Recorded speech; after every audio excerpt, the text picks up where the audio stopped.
안녕하세요. 저는 서울에서 멋진 남편, 귀여운 딸과 오순도순 살고 있는 30대 중반 여자입니다.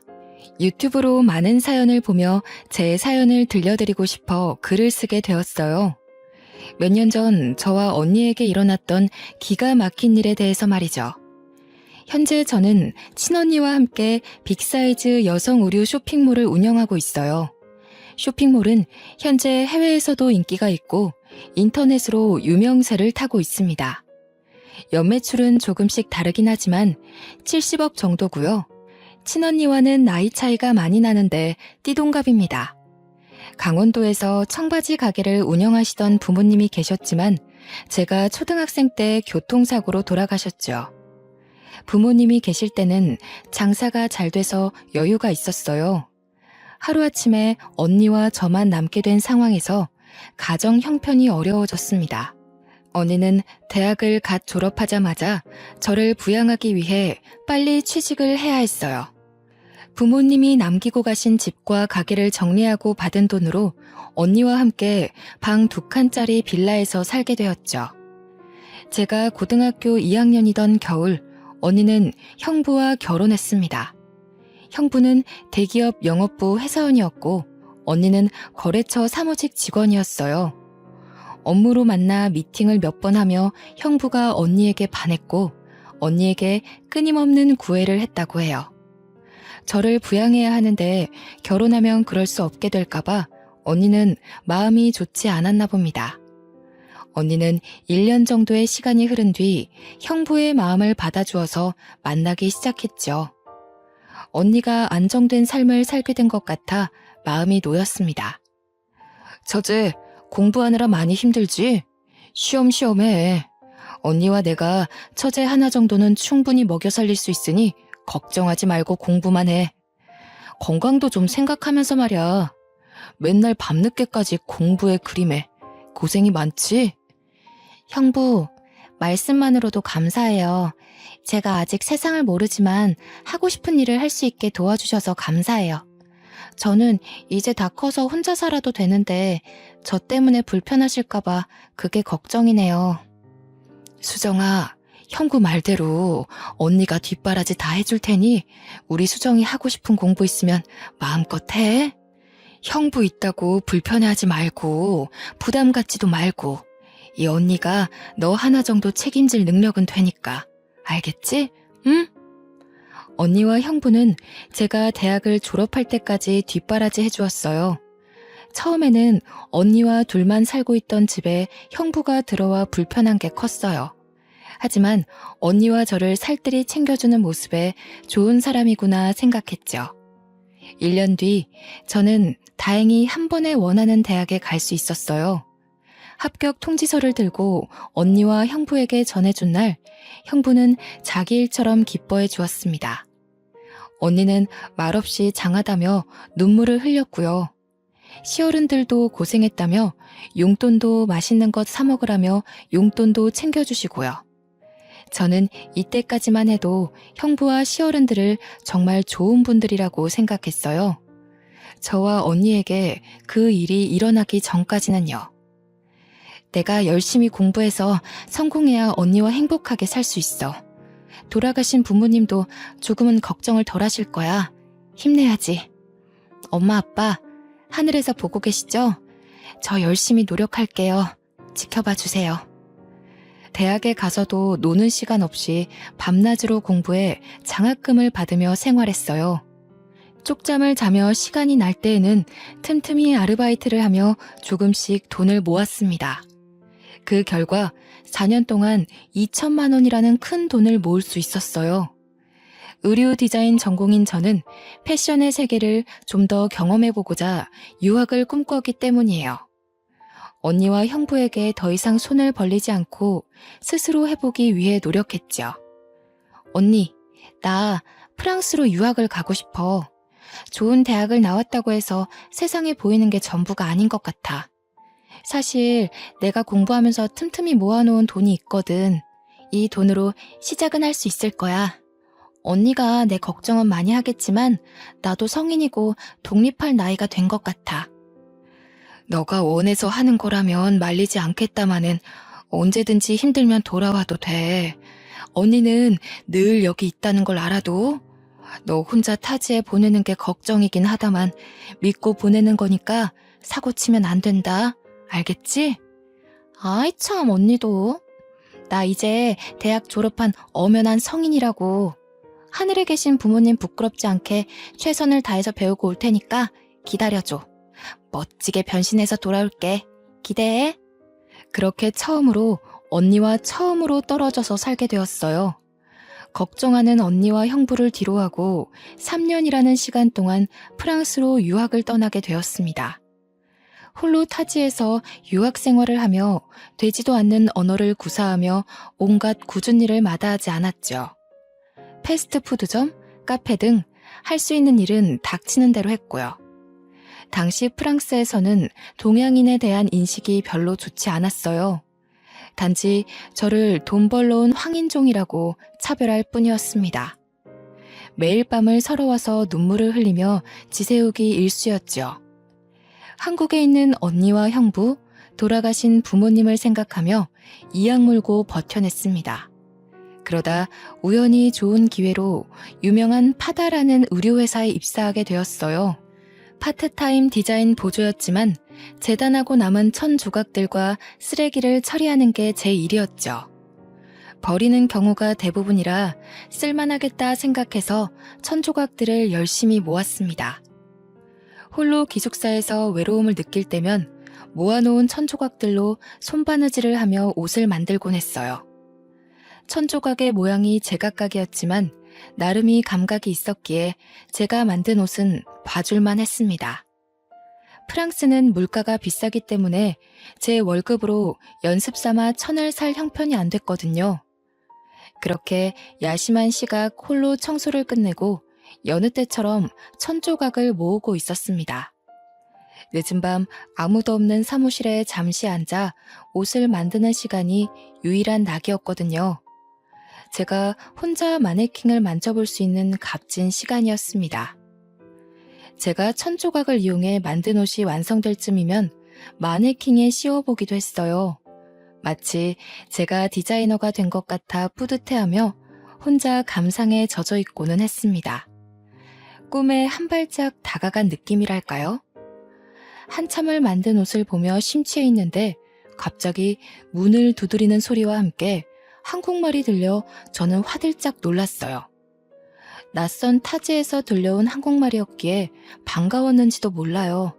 저에게 말을 건 사람은 다름 아닌 같은 회사에 근무하는 디자인 팀장님이셨습니다. 안녕하세요. 야근하고 퇴근하려는데 밤늦게까지 사무실에 불이 켜져 있어서요. 이 시간까지 퇴근도 안 하고 뭐 하시는 겁니까? 안녕하세요. 저는 디자인팀에서 시간제 아르바이트를 하고 있는 김수정입니다. 정리를 하다가 시간이 남아서 잠시 있는다는 게 그만. 혼자 옷을 만들고 있었어요. 회사에서 방해가 됐다면 죄송해요. 죄송할 건 없고요. 디자인팀에서 이 시간까지 남아있는 경우는 별로 없는데 마침 불이 켜져 있어 들려봤습니다. 사실 근무하면서 몇 번 봤는데 같은 한국인이라서 말을 걸어보고 싶었어요. 나는 김영준이라고 합니다. 저도 지금 퇴근하는 길인데 시간도 늦었으니 태워줄게요. 가요. 안 그러셔도 되는데 그럼 실례 좀 하겠습니다. 근데 팀장님은 왜 이렇게 늦게 퇴근하세요? 보통은 제가 제일 마지막에 퇴근하는데요. 저보다 늦게 나가시는 분은 처음이라서요. 많이 바쁘셨나 봐요. 직장 상사임에도 불구하고 먼 타지에서 만난 같은 한국인이라는 사실에 친근감이 들었어요. 홀로 타지 생활을 했다는 공감대가 생겨 다행이었습니다. 집으로 가는 차 안에서 어색하지만 많은 대화를 나누었어요. 팀장님은 저보다 6살 연상이셨고 고등학교를 졸업하자마자 프랑스로 건너오셨다고 했습니다. 팀장님은 저에게 타지에서 홀로 고생한다며 위로를 건넸고 언제든지 도움이 필요하면 연락하라고 했죠. 그렇게 저희는 서로 연락처를 주고받았습니다. 저는 알게 모르게 의지를 많이 하게 됐습니다. 홀로 타지에서 생활하며 사귄 유일한 친구였어요. 팀장님은 때로는 직장 상사로, 친근한 동네 오빠로 다가와 주었어요. 쉬는 날이 맞을 땐 식사도 하고 풍경이 좋은 곳에서 커피 한잔하며 자주 어울렸습니다. 아직 프랑스를 둘러볼 겨를이 없었던 저에게 구경도 시켜주고요. 시간이 흐를수록 서로에게 정이 많이 들고 점점 호감을 갖게 됐죠. 좋아하는 마음으로까지 번졌어요. 시간이 조금 흐르고 유학 생활을 한 지 1년 반쯤이 되었을 무렵이었습니다. 한국에서 모르는 번호로 연락이 왔는데 경기도의 한 보호시설이라고 하는 게 아니겠어요? 안녕하세요. 혹시 김은정님 동생분 연락처 맞으신가요? 은정씨가 하도 말을 안 해서 겨우 연락했는데요. 지금 한국으로 귀국하기가 많이 어려운 상황이세요? 언니분이 건강이 많이 안 좋거든요. 필요하면 수술도 해야 할 것 같고요. 네, 제가 동생이 맞는데 혹시 언니한테 무슨 일이 생긴 건가요? 혹시 이도진 씨라고 옆에 없나요? 김은정, 아니, 저희 형부인데요. 언니가 병원에 안 있고 왜 보호시설에 있어요? 언니가 어떻게 안 좋은 건가요? 언니 좀 바꿔주세요. 받아야 할 검사도 많고 지금 치료 중이라 연락이 불가능해요. 혼자 병원에 와서 몇 가지 검사를 했는데 아직 더 남은 모양이에요. 근데 병원에서는 개인정보라 함부로 자기들이 말해줄 수 없다 하지. 본인도 이야기를 안 하지. 답답해 죽겠어요. 아니 이러다 김은정 씨가 죽을 것 같다니까요? 언니는 가족이나 동생에게 알려지는 것을 원치 않는다 했지만 상태가 심각해 보여 어쩔 수 없이 연락을 취했다고 했습니다. 언니가 제 성격이 어떤지 알기 때문에 절대 알리지 말아달라고 하는 거예요. 이 소식을 들으면 유학을 포기하고 바로 한국으로 돌아올 거라고요. 하고 싶은 공부를 하게 둬야 한다고 이야기했다고 하는 겁니다. 왜 형부나 다른 가족들에게도 이러한 사실을 알리지 않는지 의문을 품었고 저는 그 길로 한국행 비행기표를 예약했어요. 한시가 급했기 때문에 팀장님에게는 한국으로 돌아간다고 미처 말하지 못한 상태로 귀국하게 됐죠. 귀국하자마자 곧장 언니가 있다는 보호시설로 갔어요. 언니가 며칠 굶은 사람처럼 몰라보게 수척해진 얼굴로 힘없이 침대에 누워 있었습니다. 그런 언니의 모습을 보자마자 저도 모르게 눈물이 흘렀어요. 언니, 이게 도대체 무슨 일이야? 형부는 어딨고 왜 언니 혼자 이런 데 있는 거야? 어디 아파? 몸에 무슨 문제라도 있는 거야? 얼굴은 또 왜 이렇게 야위었어? 속상하게 정말. 수정아, 언니가 너한테 이런 못난 모습 보여서 미안해. 언니도 인정하기 싫지만 형부에게 다른 여자가 있는 것 같아. 이혼해야 할 것 같아. 언니가 무엇을 잘못했는지 모르겠는데 그 여자가 임신한 것 같아. 언니는 이제 어떡하면 좋니 정말? 형부가 결혼 이후 야근과 출장이 잦아져 바쁜가 보다 하고 대수롭지 않게 생각했다고 합니다. 하지만 너무 잦은 탓에 조금씩 의심하기 시작한 거예요.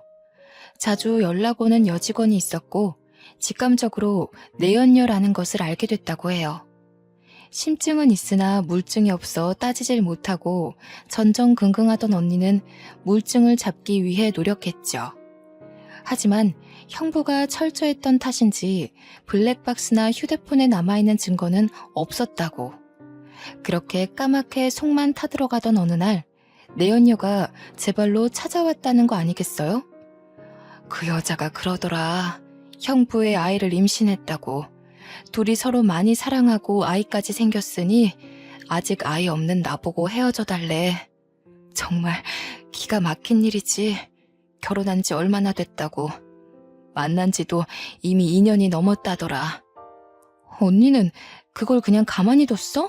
듣기만 했냐고. 바보같이 왜 그러고 있는 거야? 형부나 시어른들한테는 알렸어? 그 여자랑 형부 어디 있어? 내가 찾아가서 머리채를 잡던지 해야겠어. 빨리 말해.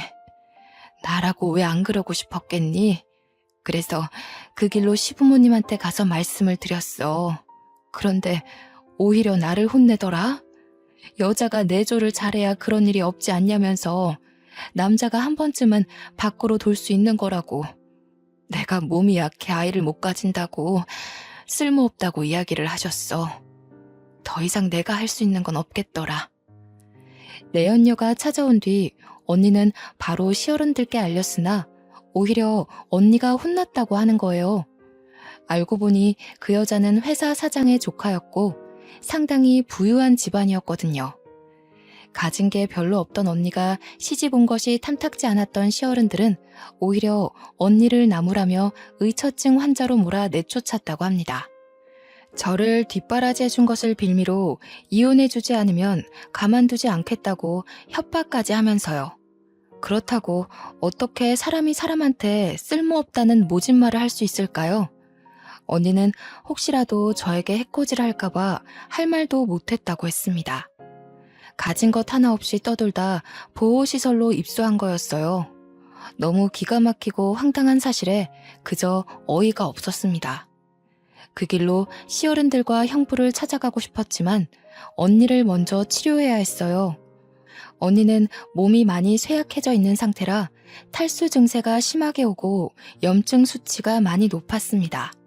여러 가지 검사를 하니 자궁 쪽에 문제가 생겨 정밀 검사를 받았죠. 앞으로 임신 가능성이 희박하다는 결과를 들었어요. 아이를 좋아하던 언니였는데 애써 저에게 아무렇지 않은 척 하더라고요. 그런데 언니가 새벽에 일어나 제가 깰까봐 혼자 소리도 없이 우는 모습을 우연히 보고 저는 가슴이 찢어지는 줄 알았습니다. 아무쪼록 유학 시절 틈틈이 모은 돈으로 언니의 치료를 무사히 마칠 수 있었습니다. 언니를 보호시설에서 퇴소시키고 가격이 싼 오피스텔을 얻어 함께 살게 되었습니다. 생계를 위해 바로 일을 시작해야 했기에 구직 활동을 하던 중 강남의 어느 옷가게에 취직을 했어요. 원래 꿈꾸던 의류 디자인과는 거리가 먼 매장 관리직이지만 당장 먹고 사는데 급급했죠. 일을 시작함과 동시에 언니는 형부와 이혼 준비를 했습니다. 부모님이 남겨주신 유산과 다름없는 돈으로 산 집과 차를 돌려받고자 노력했지만 아는 사람도 없고 백도 없었던지라 아쉽게도 이혼 소송에서 패소했어요. 가진 것 없는 거 걷어주고 결혼해주고 처제도 대학 졸업 때까지 뒷바라지해줬으면 퉁쳐야지.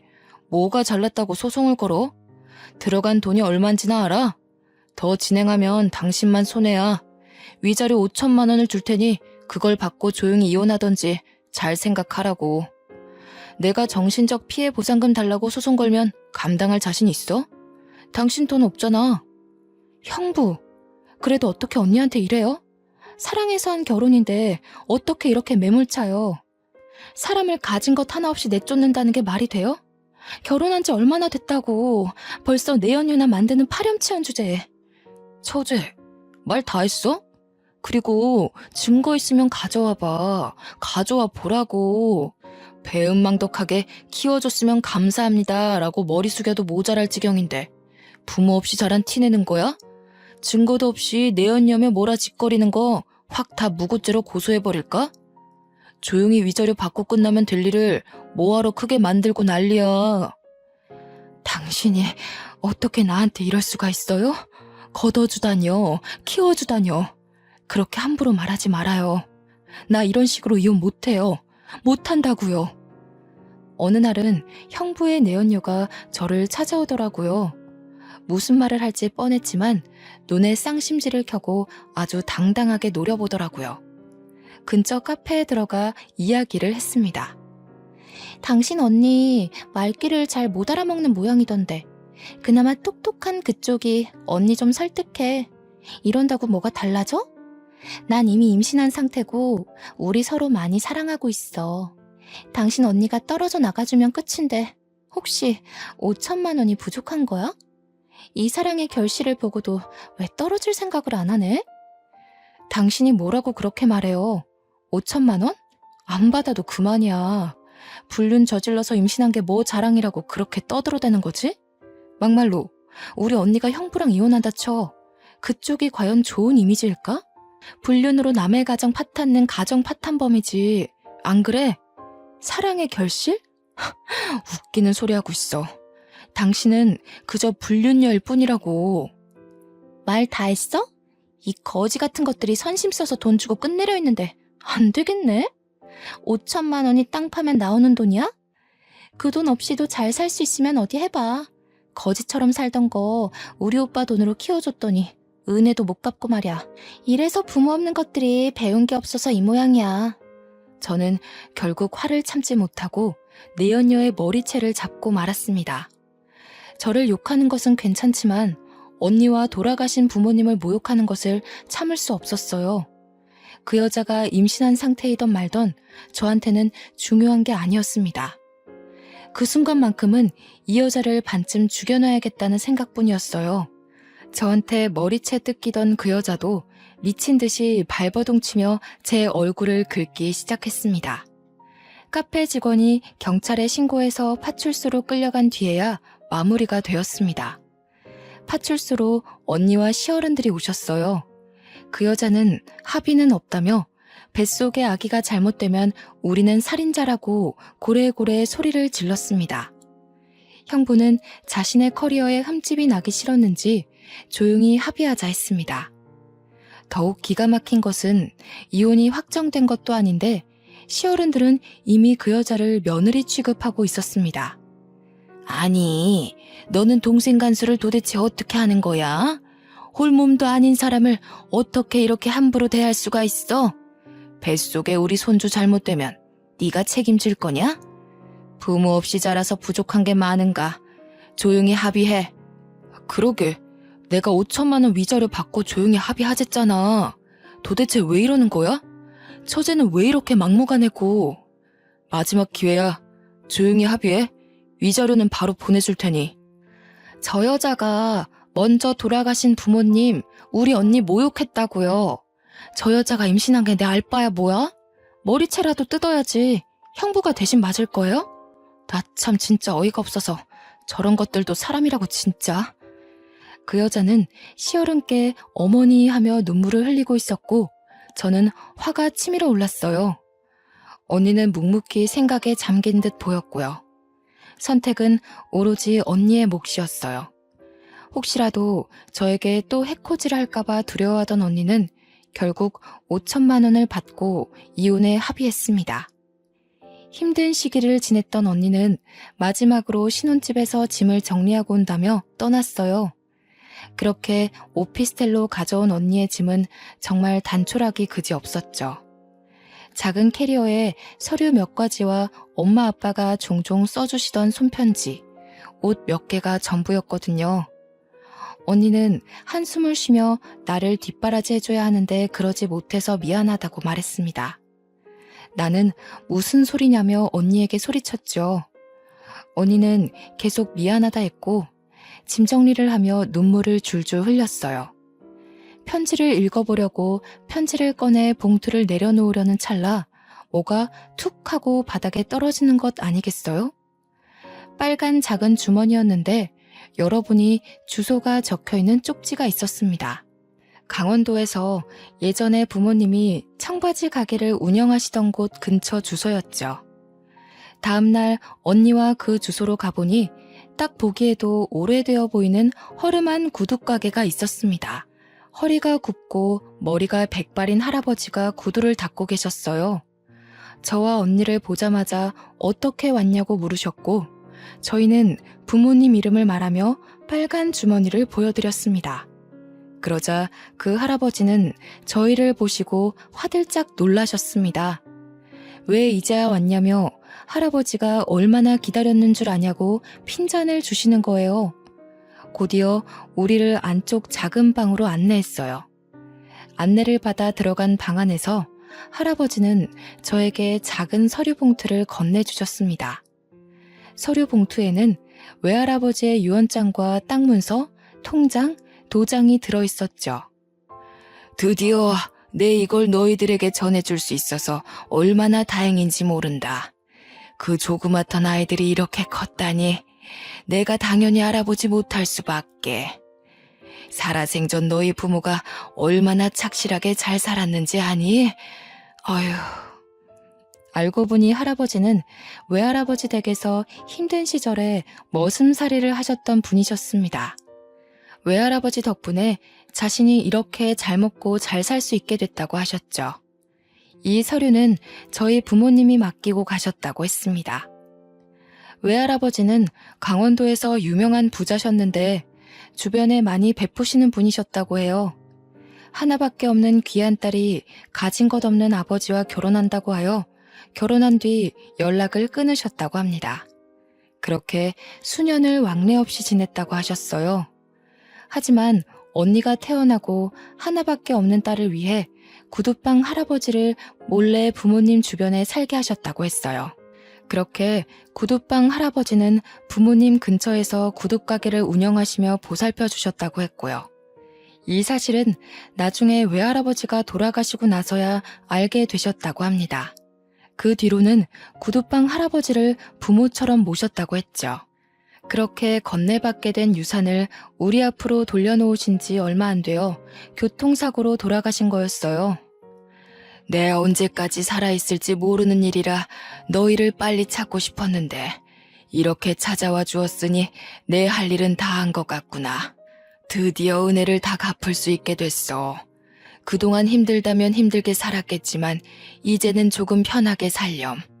이제 죽어서 영감님 뵐 면목이 생겼구나. 그저 동네 할아버지로만 생각했는데 저희가 진작에 찾아뵙지 못해서 죄송해요. 저희가 앞으로 사는 동안 할아버지께 효도할게요. 정말 감사합니다. 할아버지, 사실 저는요. 저랑 언니를 두고 일찍 돌아가신 부모님이 원망스러웠어요. 성인이 되고 나이를 먹어보니 부모님이 조금은 이해도 되는 것 같아요. 저희 부모님 보살펴 주셔서 정말 감사드려요. 언니와 저 앞으로도 열심히 살게요. 언니와 저는 부모님이 남겨주신 유산으로 의류 쇼핑몰 사업을 시작하기로 했습니다. 구두방 할아버지는 저희가 모시려고 했어요. 많이 연로하신 탓에 더 이상 가게를 운영하시기 어려워 보이셨거든요. 하지만 할아버지는 본인이 죽기 전까지 하고 싶은 일이라며 고집을 피우셨어요. 그렇게 작은 상가 건물을 매입해 사무실을 차렸습니다. 이 소식을 들은 형부가 어느 날 언니를 찾아왔어요. 은정아, 소식 듣고 찾아왔어. 내가 정말 미안해. 다시는 바람 피우지 않을게. 내가 잠시 어떻게 됐었나 봐. 한 번만 용서해 줄 수 없겠어? 우리 다시 시작하자. 형부, 아니 이도진 씨. 여기가 감히 어디라고 찾아와요? 돈 없고 가진 것 없는 언니 내쫓을 땐 언제고 이제 와서 뭐? 다시 시작해요? 당신 낯잡 꼴도 보기 싫으니까 경찰 부르기 전에 당장 나가세요. 처제, 언니랑 이야기할 일이야. 처제가 우리 사이에 뭐라도 돼? 내가 잠시 바람을 피운 것은 맞지만 잘못했다고 이렇게 사과하잖아. 그리고 부부 일은 부부가 해결해야지. 처제는 가만히 있어. 은정아, 대화 좀 하자. 이도진 씨, 나는 당신과 할 이야기가 없어요. 우리 이미 이혼한 사이 아닌가요? 위자료 받고 깔끔하게 끝낸 사이요. 원하면 위자료 돌려드릴게요. 가진 것 없던 제가 비참히 쫓겨났을 때 그 심정 당신은 알지 못할 거예요. 다시는 볼 일 없었으면 좋겠네요. 며칠 뒤에는 시어른들까지 찾아왔었습니다. 검은 속이 훤히 들여다 보였지만 저희는 문 앞에 소금까지 뿌려가며 매몰차게 대했습니다. 적반하장도 유분수라는 말이 있죠. 제가 거래처에 볼 일이 있어 언니를 혼자 남겨두고 외근을 다녀오던 길이었어요. 사무실이 엉망이 되어 있고 언니는 화가 난 표정으로 씩씩대며 앉아 있었어요. 저는 깜짝 놀라 언니에게 물었더니 그 사람들이 찾아와 돈을 달라고 하더래요. 키워주고 먹여주고 뒷바라지해줬는데 그 돈을 좀 돌려받아야겠다면서 말이죠. 내가 내 돈으로 너희 자매 먹여 살린 거나 다름없다. 어른이 이렇게까지 찾아왔으면 고개를 조아리고 알아서 행동해야지. 내 돈 내놔. 제가 왜 어머니께 돈을 드려야 되는지 모르겠네요. 저 걷어주신 거? 고맙다 쳐요. 이미 서로 합의하에 위자료까지 다 받고 헤어진 마당에 더 이상 뭐가 더 필요하죠? 남남된 지 오랜데 왜 이렇게까지 하시는 거예요? 그만 가주세요. 아이고, 그것이 남의 씨를 우리 집안이라고 감쪽같이 속였다. 돈이 많은 집안도 아니었고 정말 어디서 그런 꽃뱀에 속아서는. 아휴, 그러니 이제라도 너가 돈을 달란 말이다. 내 돈. 어머니, 제발 그만하세요. 여기 와서 이럴 게 아니라고요. 제가 설득해서 될 문제였으면 진작에 해결됐겠죠. 여기서 이러시면 저희만 곤란해요. 어서 나가요. 어서. 내가 못할 말 했더냐? 부모도 없는 것들 걷어서 먹여주고 재워줬잖냐. 그거 다 누구 돈이야? 내 돈이었어. 그런데 은혜를 이런 식으로 갚아? 돈을 달라고 하면 얌전히 줄 것이지 이제 와서 나 몰라라 한다 이거야? 이 배은망덕한 년. 그렇게 시어른은 언니의 머리채까지 잡으며 돈을 내놓으라고 하셨답니다.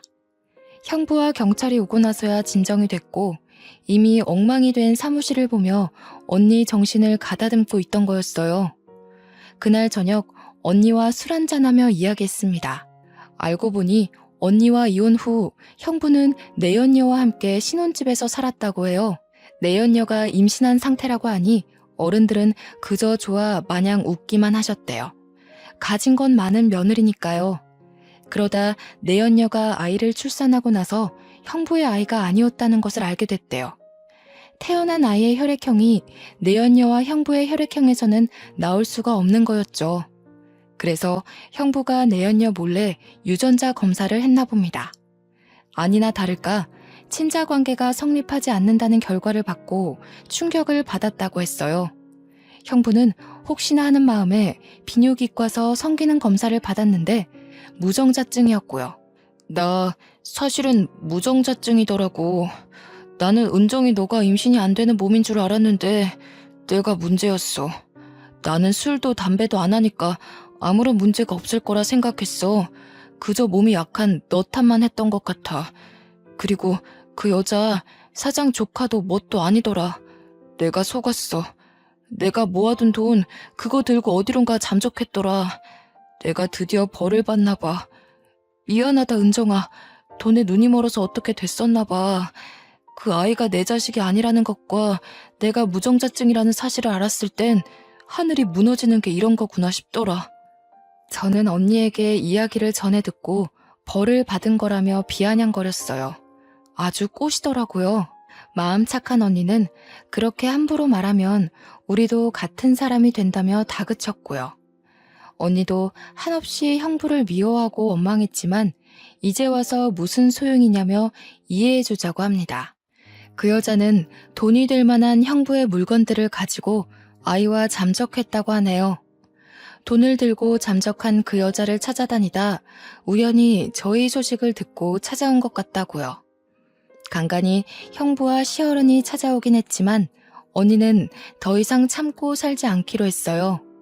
그들에 대해 경찰에게 접근금지 명령 조치를 신청했거든요.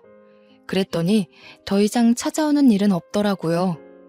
얼굴을 보지 못하니 끈질기게 전화도 몇 번 와서 돈을 달라는 소리를 했지만 저희는 더 이상 끌려다니지 않았어요. 통화를 녹음해두고 한 번만 더 연락하면 가만 안 두겠다 말한 뒤 휴대폰 번호를 바꿔버렸습니다. 그렇게 한바탕 소란이 지나고 언니와 함께 집 근처 막창집에서 술 한잔 했어요. 앞으로 우리만 잘 살면 된다는 이야기를 하며 소주 한 잔을 들이켰습니다. 저도 잊고 지내던 프랑스에서의 기억을 떠올리며 한 사람을 그리워했죠. 너나 나나 그동안 참 고생 많았지. 부모님이 남겨주신 유산 아니었으면 여기까지 오지도 못했어. 언니가 끝까지 널 뒷바라지 했어야 하는데 나중에 죽어서 부모님 얼굴을 어떻게 본다니? 언니, 무슨 말을 그렇게 해. 나 사고 안 치고 학교 잘 다닌 게 어디야. 날 잘 키워준 은혜 그 어떤 걸로도 갚을 수 없어.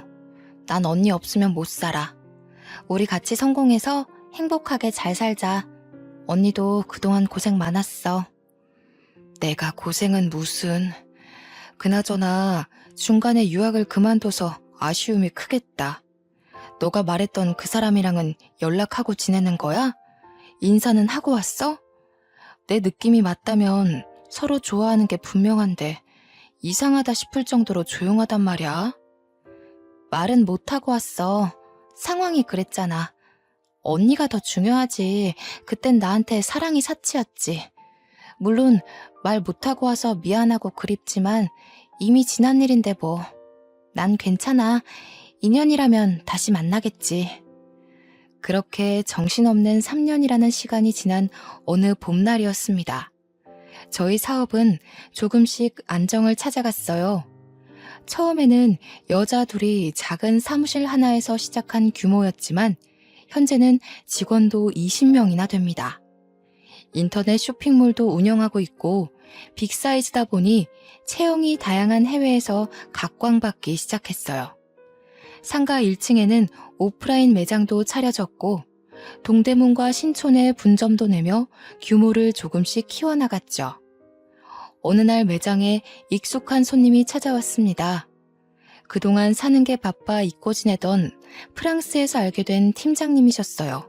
수정씨, 잘 지냈어? 나 이제 한국으로 완전히 돌아왔어.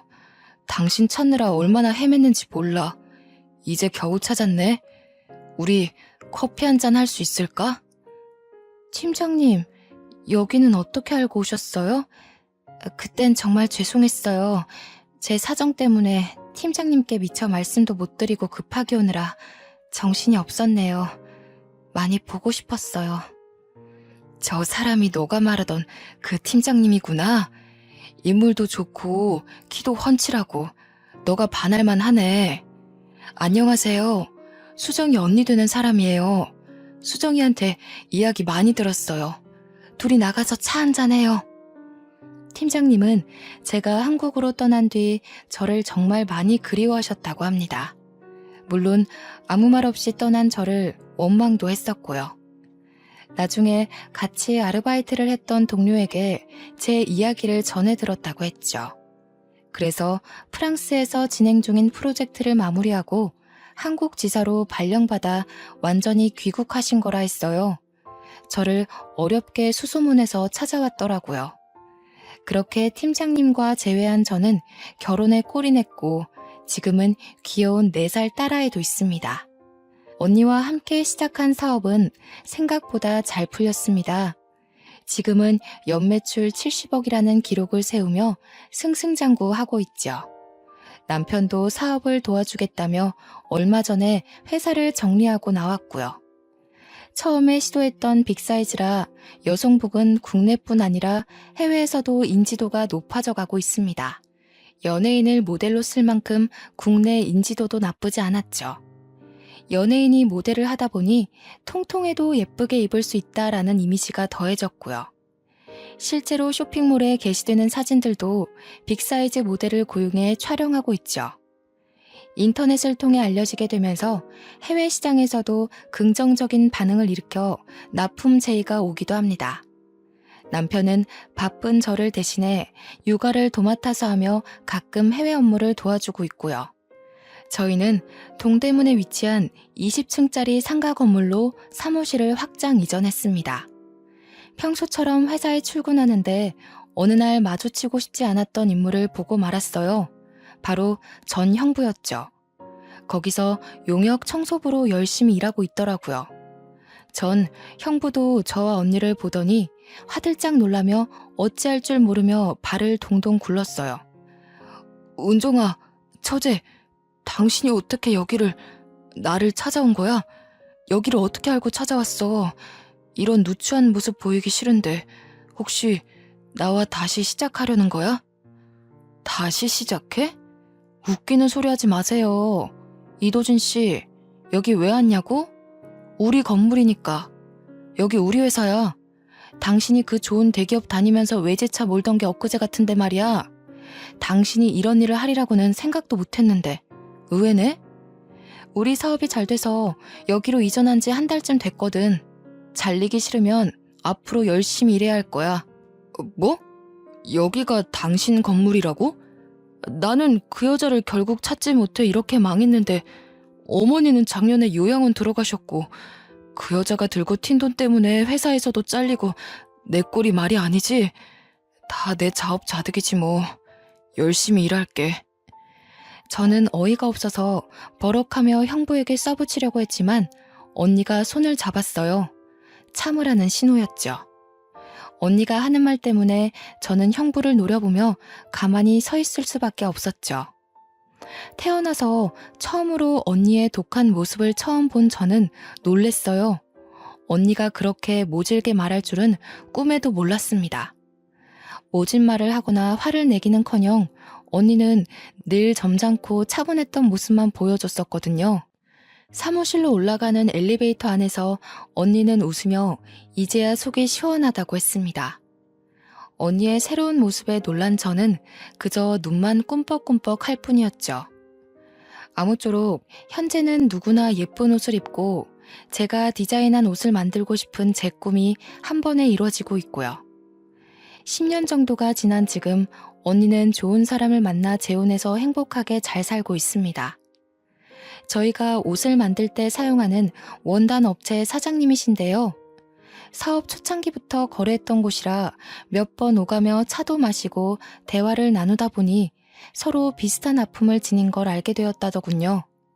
언니는 또다시 결혼에 대한 아픔을 겪게 될까 재혼을 잠시 망설였었어요. 하지만 사장님은 언니를 묵묵히 기다려주었고 긴 기다림 끝에 서로의 상처를 보듬어 주기로 했답니다.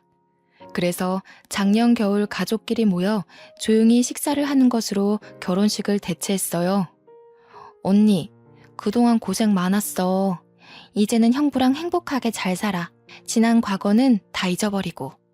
좋은 사람 만났으니 언니도 따뜻하게 잘 살았으면 좋겠어. 앞으로 행복한 일만 가득하길 기도할게. 사랑해, 언니. 오랜 시간이 지났지만 이제야 행복을 찾은 느낌이네. 나중에 엄마 아빠 만나면 당당하게 나 잘 살았다고 말할 수 있을 것 같아. 너도 여기까지 오느라 고생 많았고 제부랑 행복하게 잘 살아. 고마워, 수정아. 어릴 적 부모님이 돌아가시고 난 뒤 가족이라고는 언니와 저 둘뿐이었어요.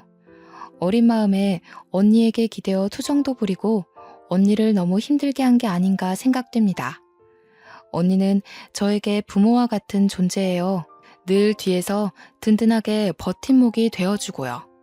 그렇게 저희가 안정을 찾아가고 평화롭게 지내던 작년 봄, 구두방 할아버지가 돌아가셨습니다. 저희에게 큰 선물을 전해주신 구두방 할아버지, 저희 부모님 그리고 구두방 할아버지가 아니었으면 저희에게 지금은 없었을 거예요. 매년 할아버지 기일이 되면 언니 부부와 함께 찾아뵙고 인사드리고 있습니다. 저희도 어려운 시기가 있었지만 지금은 극복하고 누구보다 행복하게 잘 지내고 있어요. 돈도 중요하지만 정말 중요한 건 사람이 사람을 대하는 태도라고 생각해요. 아무리 힘들고 어려워도 그 와중에 남는 건 사람이더라고요. 저도 유학도 포기하고 언니와 힘들게 살던 시절도 있었지만 지금은 이렇게 누구보다 좋아하는 일을 하며 행복하게 잘 살고 있습니다. 고생 끝에 낙이 온다는 말이 있듯이 여러분도 힘든 시기를 잘 극복해 나가시길 바라봅니다. 늘 행복하시고 제 긴 사연 읽어주셔서 감사합니다.